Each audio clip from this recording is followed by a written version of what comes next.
قد أصابني إحساس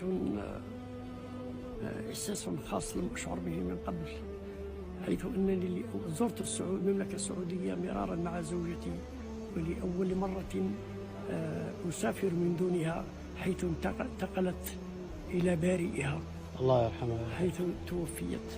وكانت تكن تقديرا كبيرا للأماكن المقدسة بالمملكة السعودية، وكان من المفروض أن تأتي معي لأداء حج هذه السنة، وها أنا آتيت وحيدا كالطائر المكسور الجناح.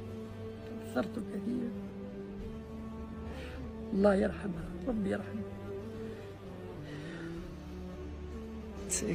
كانت تنوي أداء فريضة الحج هذه السنة، وقد أرسلت أحد أصهارها لأداء الحج معها، وهو معي الآن موجود، وهو الحاج سفيان، جاء ليؤدي الحج مكانها.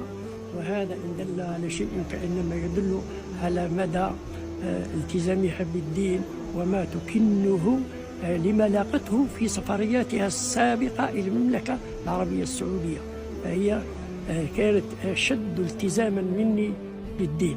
وهي شاءت الأقدار أن يحج عليها بدل أن تحج هي، وهذا هو أمر الله وقضائه. الحمد لله. الحمد لله. والله يرحمه ويغفر له. ونشكركم على حفاوة الاستقبال وعلى الإحساس الأبوي تجاهكم وإحساسكم كأبناء لي، وهذا ما قرأته في عيونكم. حفظكم الله جميعا. اللهم حفظكم الله. الله يجزاك خير. السلام عليكم ورحمة الله وبركاته. وعليكم السلام ورحمة الله.